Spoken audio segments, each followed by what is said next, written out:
Have you ever heard of a prison that's called Hell on Earth? No. What about the guy who managed to build the largest drug network in the world and escape from the most secure prison on the planet? Not at all. Then you've missed out on a lot. My name is Knox, and in this video, I'm going to tell you how this guy went from being a poor boy in a Mexican village to the most guarded prisoner in the world. Enjoy the show. El Chapo, whose real name is Joaquin Guzman Lora, was born in a small village called Badiraguado, located in the Mexican state of Sinaloa. He grew up in a poor family where poverty and violence were rampant. His father, being a cruel man, was involved in growing and selling marijuana. And that shaped the boy's future. Joaquin quickly realized that it was nearly impossible to survive through honest work in those conditions. As a teenager, he was kicked out of his house by his father and had to fend for himself. He had almost no choice. He joined the family business and started growing too. By the age of 15, Joaquin had already set up his own plantation and earned the nickname El Chapo, which in Mexican slang means shorty. He was only 5.5 feet tall, but this guy proved to the whole world that being short is no obstacle to big ambitions. From a young age, Guzman showed not only a thirst for power, but also brutality. He couldn't stand delays or mistakes.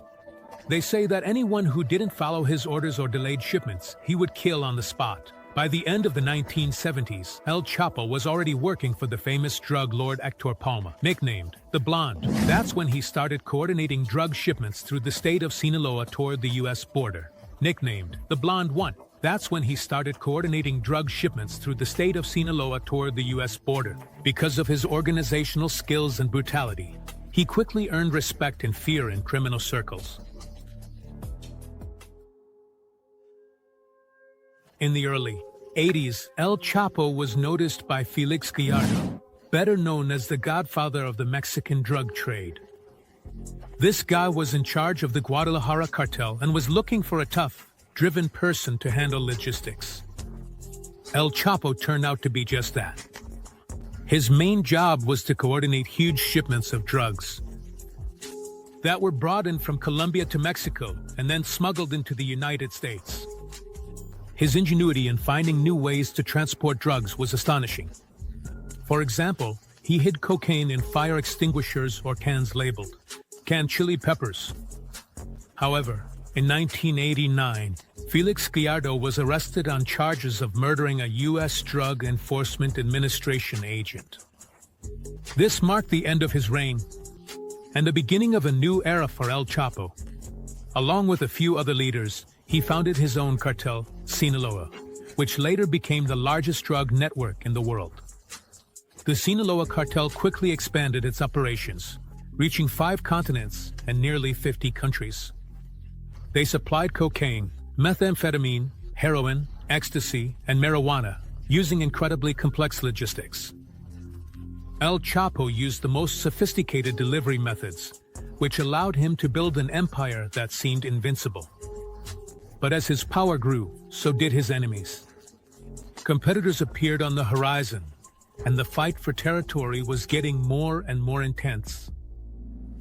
1993 was a turning point in El Chapo's life. His cartel entered into a fierce war with competitors, the Tijuana organization, which was trying to take control of key drug trafficking routes. This power struggle erupted into a series of bloody confrontations, but the most notorious event happened on May 24th of that year. Gunshots rang out in the parking lot of Guadalajara Airport. Hitmen from the Tijuana cartel, mistaking El Chapo's white car for their target, opened fire.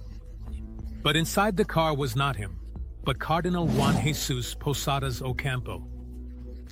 The influential clergyman was shot 14 times, and his driver received 11 fatal wounds. El Chapo himself was nearby and miraculously escaped death. 7 people, including the Cardinal, died that day. This incident became a national tragedy for Mexico and instantly drew attention to the cartels. The murder of the Cardinal sparked a wave of condemnation, and the Mexican authorities were forced to take action. A reward of 15 million pesos was announced for the capture of El Chapo and the leaders of the Tijuana cartel. Realizing that imminent arrest was looming, Guzman fled to Guatemala, using fake documents under the name Jose Luis Ramirez. However, his escape was short-lived by June 9, 1993. In 1993, he was arrested along with his mistress Maria del Rosario and 4 companions near the Mexican border.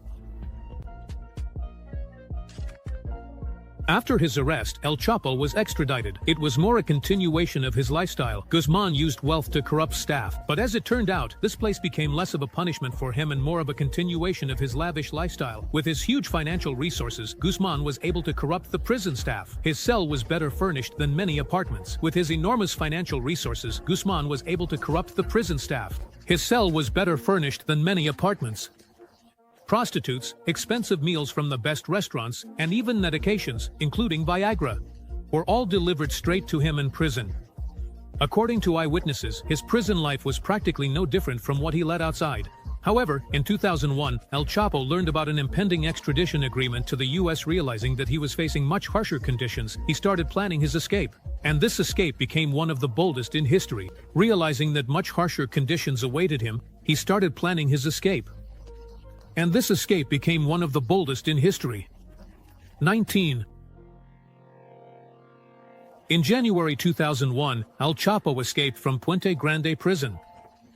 According to one version, he hid in a laundry basket that was taken out of the prison. According to another version, he just walked out through the main gates, thanks to the bribed guards. One way or another, he found himself free. For the next 10 years, Guzman focused on strengthening his cartel. He expanded the influence of Sinaloa by introducing new methods of drug transportation, including underground tunnels and even submarines. In 2009, his net worth was estimated at $1 billion, which landed him on Forbes' list of the richest people. He also ranked 41st on the list of the most influential people in the world. However, the authorities didn't give up trying to catch him. In 2014, El Chapo was arrested for the second time. He was sent back to Altiplano prison. But that didn't stop the drug lord. A year later, he organized another escape, this time through a tunnel that was about 5 feet long, dug right under the shower in his cell. He was free again, but only for 6 months. At the beginning of 2016, El Chapo was finally arrested. The extradition to the U.S. in 2017 put an end to his attempts to evade justice. After his extradition, Guzman was sent to ADX Florence, a supermax prison in Colorado, which is considered the toughest in the world. Here, inmates spend 23 hours a day in solitary cells that are only 2 by 3 meters in size. They have no way to see the outside world, as the windows in their cells only let in a small beam of light. Even the walks happen in concrete boxes that look like empty swimming pools. The cells are equipped with just a concrete bed, a table, and a toilet, which automatically locks in case of a blockage. Food is delivered through a narrow slot in the door, and any interactions with other people are kept to a minimum. But the worst part is the complete isolation. Inmates suffer from hallucinations, depression, and a loss of sense of reality. Many of them describe their existence in ADX Florence as a state worse than death. ADX Florence is a prison where the punishment goes beyond just the physical conditions. The psychological pressure here is so intense that inmates lose touch with reality. Day after day, they remain in complete isolation. The only sounds they hear are their own breathing or the distant footsteps of guards. According to former inmates, solitary confinement has a devastating effect on the mind. A case in point is the story of Jack Powers, who, while in complete isolation, started to lose his mind. In a fit of madness, he cut off his earlobes, bit his finger, and tried to infect his brain with bacteria by injecting himself with contaminated fluid. These cases are not isolated. In 2014, Amnesty International published a report stating that inmates at ADX Florence often spend days without any contact with other people. This leads to deep depression, panic attacks, and even hallucinations. This is exactly the kind of environment El Chapo found himself in. A man who was used to commanding armies and controlling entire continents now spends 23 hours a day in a concrete cage, with his only entertainment being a tiny TV that broadcasts educational and religious programs.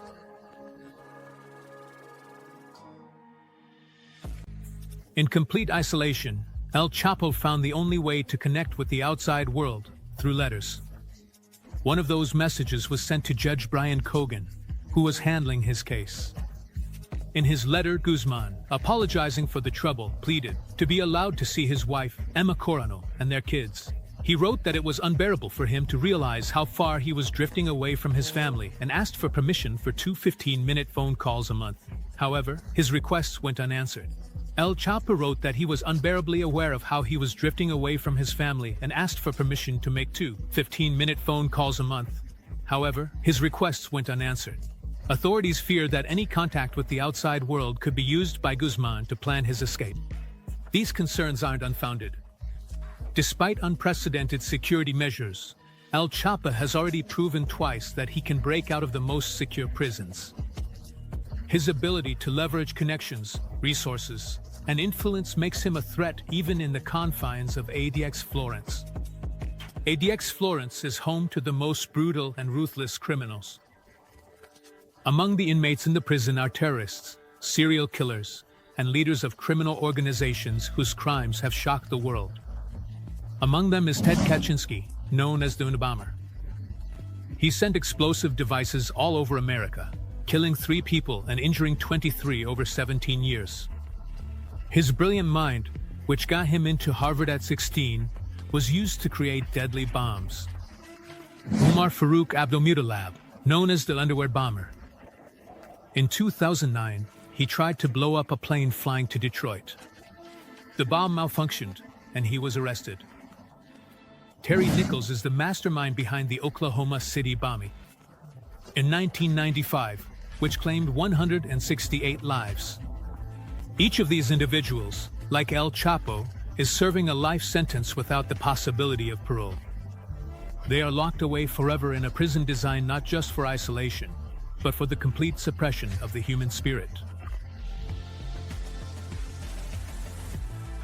Many people wonder if El Chapo could ever leave ADX Florence. Theoretically, it's possible. If a prisoner demonstrates good behavior over a long period of time, he may be transferred to a less severe prison. However, in Guzman's case, that's highly unlikely. His history of escapes and the influence he still holds even behind bars make him one of the most dangerous inmates. Most likely, El Chapo will spend the rest of his days in a concrete cell, reflecting on his empire that once spanned the globe. His fate is not just the end of one of the most notorious drug lord reigns, but also a warning for those who try to follow in his footsteps. If you're into videos like this, make sure to subscribe. And if you need a job, if you know how to write scripts, have editing skills, or can do voiceovers, then you have a chance to join our team. Message us on our Telegram bot. The link is in the description. See you next time.